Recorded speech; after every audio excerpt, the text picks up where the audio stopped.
प्रदेश के सभी सम्मानित शिक्षक साथियों, जैसा कि आप 2 दिन से ओहापोह की स्थिति में थे और बार बार हमसे प्रश्न कर रहे थे कि डेट में क्या हुआ। साथियों, आज सुप्रीम कोर्ट ने 2 दिन के बाद अपने निर्णय को अपलोड किया है।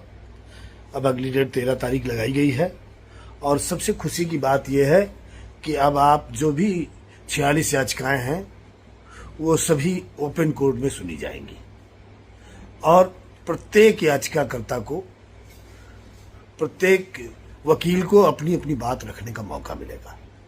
अब आप ये मान के चलिए, ये खुशी का दिन है। निश्चित तौर पर अब आपकी सफलता आपके करीब आ चुकी है। माननीय न्यायालय ने भी ये सोचा और विचार किया कि निश्चित तौर पर प्रभावित पक्ष का पक्ष नहीं सुना गया, इसलिए अब सभी का पक्ष सुना जाएगा। और जो 2 साल की बाउंडेशन हमारे आपके ऊपर लगी थी, अब इस व्यवस्था से उस बाउंडेशन पर भी विराम लग गया। अब आपकी बात को पूरा सुना जाएगा, आपके जो तर्क हैं उनको पूरी तरह से सुना जाएगा। जिन बिंदुओं को लेकर के, जिन नियमों को लेकर के, जिन कानूनों को लेकर के पुनर्विचार याचिकाएं की गई, चाहे उत्तर प्रदेश सरकार द्वारा की गई हो, चाहे हम सबके लोगों के द्वारा की गई हो, उन सभी पर विचार किया जाएगा और उनकी सभी की बात सुनी जाएगी। और निश्चित तौर पर अब ये मान के चलिए कि अब आप सफलता के पायदान पर पहुंच रहे हैं और आपका देश के करीब 25 से 28 लाख बेसिक शिक्षकों का हित होने वाला है। और मैं विश्वास के साथ कहना चाहता हूं कि अब आप सबका हित होकर के रहेगा।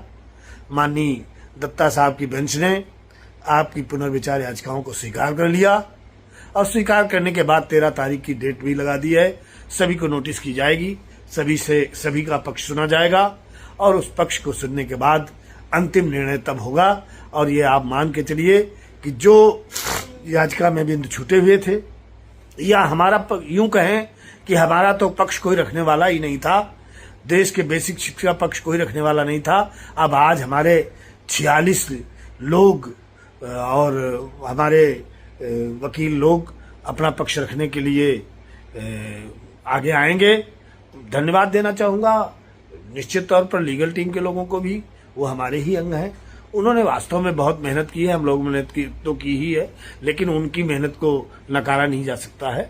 उन्होंने मेहनत की है और वो हमारे आप सबके लिए उन्होंने मेहनत की है, इसलिए उनको भी धन्यवाद देना बनता है। उन्होंने बराबर मेहनत की है और आप लोगों ने साथ दिया है, इसलिए आप लोग धैर्य बनाए रखे, ये भी बहुत बड़ी बात है।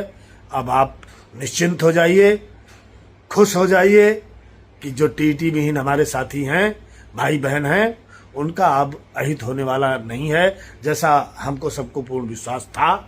और मैं बार बार आपसे हर जगह पर जहां भी कहीं बैठक होती थी और आपके सबके बीच बैठता था, मैं बड़े दावे के साथ कहता भी था कि हमारे साथियों का कोई भी नुकसान नहीं होगा और इस टीटी से छूट मिलेगी। निश्चित तौर पर हमारी बात को न्यायालय मजबूती से सुनेगा और उस पर गहन मंथन करेगा और हमारे पक्ष में पूर्ण रूप से निर्णय आने की उम्मीद है। अब हमको निश्चिंत होकर के काम करने की जरूरत है, पैनिक होने की जरूरत नहीं है।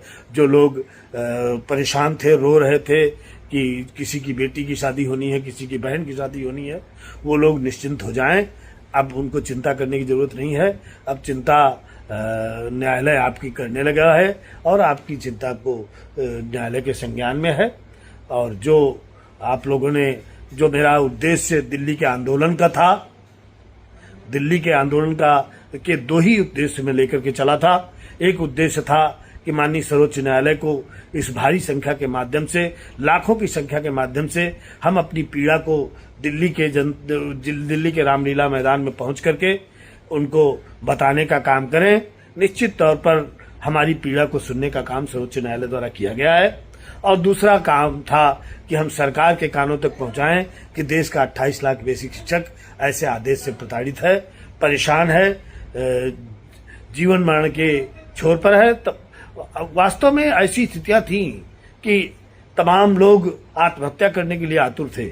हम लोगों ने धैर्य बंधाया, ढांढस बंधाया, निश्चित तौर पर अब आप सबको सफलता मिलेगी। सरकार की भी समझ में आया है कि हाँ, ये हमारे 28 लाख बेसिक शिक्षा पर अन्याय हुआ है, उस अन्याय को अब दूर किया जाएगा। सर्वोच्च न्यायालय द्वारा ही हम आप सबको राहत मिलेगी, ऐसा मुझे पूर्ण विश्वास है। आप सभी लोग धैर्य बनाए रखें और निर्णय आपके हित में ही होगा। जय शिक्षक, जय भारत।